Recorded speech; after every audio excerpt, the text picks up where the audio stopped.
Sir இப்போ இந்த FD and RT இருக்குல்ல, இப்போ இந்த எஃப்டி, ஆர்டி வந்து யாருக்கு பெஸ்ட்டு? யாரெல்லாம் வந்து இதில் இன்வெஸ்ட் பண்ணலாம்? இதில் இருக்கக்கூடிய இன்வெஸ்டிங் மெத்தட்ஸ் அப்படின்னா என்ன சார்?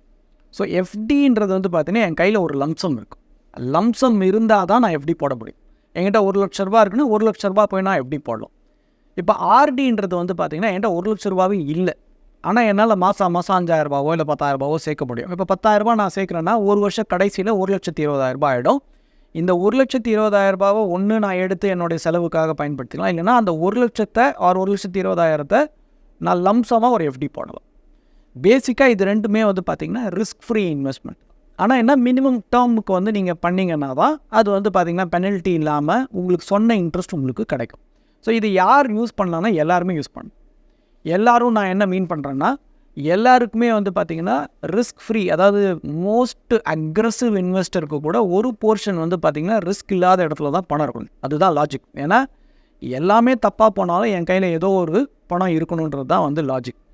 நான் வந்து எக்ஸ்ட்ரீம்லி கன்சர்வேட்டிவ் இன்வெஸ்டர்னால் 100க்கு 100 எஃப்டியில் இருக்கணும்னு அவசியம் கிடையாது.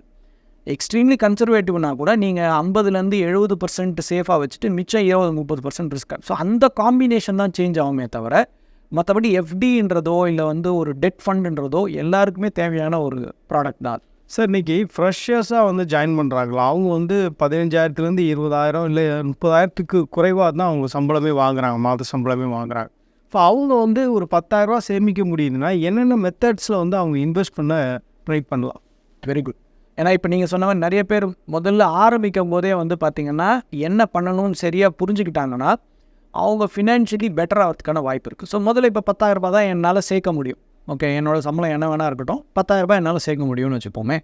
இந்த ₹10,000 முதல்ல நான் வந்து எனக்கு ஷார்ட் டேர்மில் ஏதாவது ரிக்குவயர்மெண்ட். ஸோ ஜென்ரலி நீங்கள் சொல்கிற மாதிரி 22, 23 ஆர் 24 வயசில் யாராவது ஒருத்தங்க இருக்காங்க, பையனோ பொண்ணோ யாராக இருந்தாலும் சரி, அடுத்து இம்மீடியட்டாக நம்மளால் பார்க்க முடிஞ்ச ஒரு விஷயம் என்னென்னா அவங்களோட கல்யாணம்.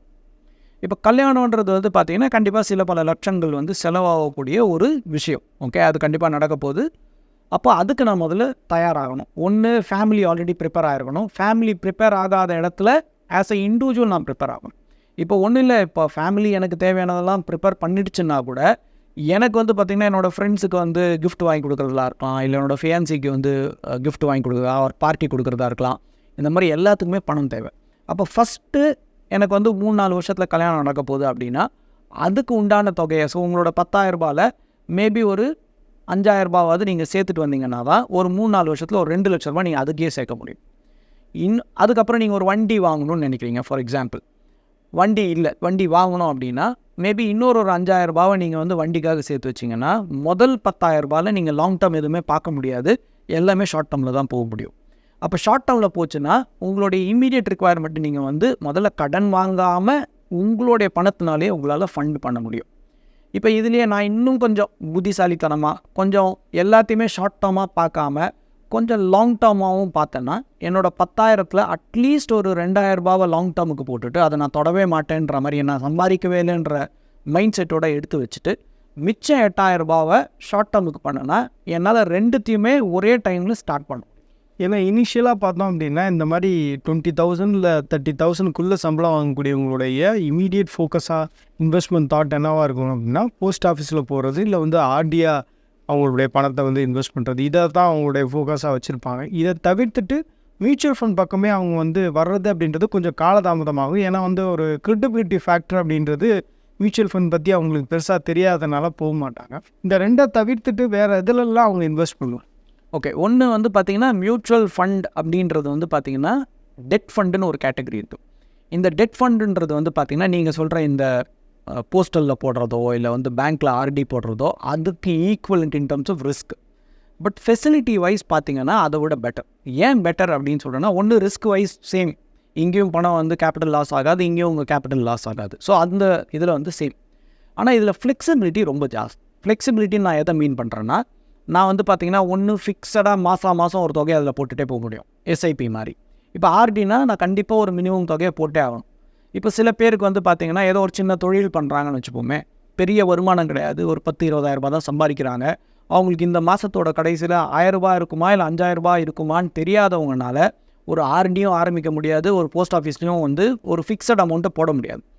அப்போ நீங்கள் வந்து ஒரு டெட் மியூச்சுவல் ஃபண்டில் நீங்கள் ஒரு ஃபோலியோவை க்ரியேட் பண்ணி, அதாவது அக்கௌண்ட்டை க்ரியேட் பண்ணிட்டீங்கன்னா, இந்த மாதத்தோட கடைசியில் என்கிட்ட 1000 ரூபாய் இருந்ததுன்னா நீங்கள் 1000 ரூபாவை ஆட் பண்ணிக்கலாம். அடுத்த மாதம் என்கிட்ட வந்து 3000 ரூபாய் இருக்குன்னா 3000 ரூபாவை ஆட் பண்ணிக்கலாம். இப்போ இந்த மாதிரி சேர்த்துட்டே வரேன். ஒரு 6 மாதம் நான் சேர்த்துட்டேன், ஒரு 20,000 ரூபாய் சேர்ந்துடுச்சு. ஏதோ ஒரு ரீசனுக்காக எனக்கு எமர்ஜென்சியாக தேவைப்படுதுன்னா என்டையர் 20,000 ரூபாவையும் நான் விட்ரா பண்ணலாம், இல்லை பார்ஷியலாகவும் விட்ரா பண்ணலாம். இப்போ இதே நான் ஆர்டியில் போய் பண்ணேன்னா, ஒன்று நான் ஃபிக்ஸட் அமௌண்ட்டை நான் போட்டே ஆகணும். ப்ளஸ் நான் இந்த மினிமம் பீரியட் 11 மாதமோ இல்லை 24 மாதமோ ஏதோ ஒரு பீரியட் முழுசாக இருந்தால் தான் எனக்கு கிடைக்க போகிற இன்ட்ரெஸ்ட் முழுசாக கிடைக்கும். நடுவில் போய் பிரேக் பண்ணலாமான்னா பண்ணால் கொஞ்சம் பெனல்ட்டி எல்லாம் வரும். சார், இப்போ இந்த எஸ்ஐபி மாதிரி டெட் ஃபண்டில் வந்து மந்த்லி என்ன ஃபிக்ஸ் பண்ணியிருக்கோமோ அதை நம்ம பே பண்ண வேண்டிய அவசியம் இல்லையா? ஸோ எஸ்ஐபி மாதிரி ஃபிக்ஸ் பண்ணிட்டீங்கன்னா மாதம் ஒரு தொகையை போட்டாகணும். நான் எஸ்ஐபி ஃபிக்ஸ் பண்ணலை, நான் எஸ்ஐபி அக்கௌண்ட்டே ஓப்பன் பண்ணலை, வெறும் டெட் ஃபண்டுக்கு மட்டும் ஒரு அக்கௌண்ட் ஓப்பன் பண்ணிட்டேன். இப்போ நான் சொன்ன மாதிரி ஒரு பிஸ்னஸ் மேனுக்கு எவ்வளோ வருதுன்னே தெரில. அப்போ எனக்கு 1000 ஆனால் சேர்க்கணுன்ற மைண்டு மட்டும் என்கிட்ட இருக்குது. எவ்வளோ வரும்னு எனக்கு தெரியாது, ஆனால் எவ்வளோ வந்தாலும் நான் சேர்க்கணுன்ற மைண்டில் இருக்கேன் அப்படின்னா, ஒரு டெட் ஃபண்டில் ஒரு ஃபோலியோவை க்ரியேட் பண்ணிவிட்டு நீங்கள் வந்து 1000 சேர்க்கலாம்.